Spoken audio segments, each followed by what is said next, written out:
بسم اللہ الرحمن الرحیم۔ شروع اللہ کے نام سے جو بڑا مہربان نہایت رحم والا ہے۔ نیک عورت اگر شادی شدہ ہے تو جنت میں اپنے جنتی شوہر کے ساتھ رہے گی اور شوہر کو ملنے والی حوروں کی سردار ہوگی، اور اللہ تعالیٰ اس عورت کو ان سب سے حسین و جمیل بنائیں گے، اور وہ میاں بیوی آپس میں ٹوٹ کر محبت کرنے والے ہوں گے۔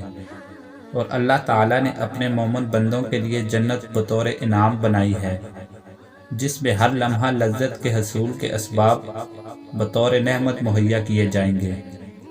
من جملہ نعمتوں میں سے ایک نعمت ازواج اور حوروں کا عطا فرمانا ہے، جو جنتی کی شہوانی تسکین کا ذریعہ ہے۔ تاہم جنتیوں کو جنت میں گناہوں کی خواہش نہ ہوگی اور نہ ہی پرگندہ خیالات سے دامن گیر ہوں گے، بلکہ پاکیزہ جذبات و خواہشات ہوں گی، اور ان کے حصول کے حلال راستے دستیاب ہوں گے۔ مذکورہ سب باتیں قرآن و حدیث کی نقوص سے ثابت ہیں۔ جنت میں انسان جو چاہے گا اسے وہ ملے گا۔ اگر اولاد کی خواہش ہوگی تو اولاد بھی ہو جائے گی، لیکن دنیاوی اولاد کی طرح اس کا حکم نہیں ہوگا۔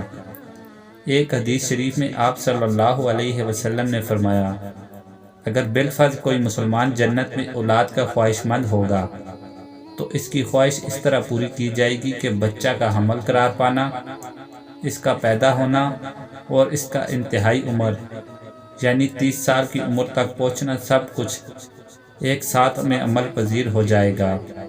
ترمذی کی ایک روایت ہے کہ رسول اللہ صلی اللہ علیہ وسلم نے فرمایا، مومن جنت میں جب اولاد کی خواہش چاہے گا تو حمل، زچگی اور پرورش ہو کر اس کی جوانی اسی وقت ہو جائے گی جیسے وہ چاہے گا۔ اس حدیث کی روشنی میں بہت سے اہل علم اس کے قائل ہیں۔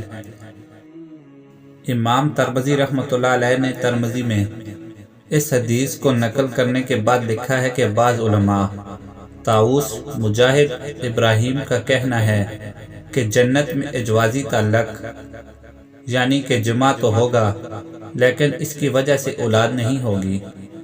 امام اسحاق بن راہو یہ فرماتے ہیں، یہ ایک فرضی بات ہے کہ اگر چاہت ہوگی تو اولاد ہوگی، لیکن جنت میں اس کی چاہت و خواہش ہی نہ ہوگی۔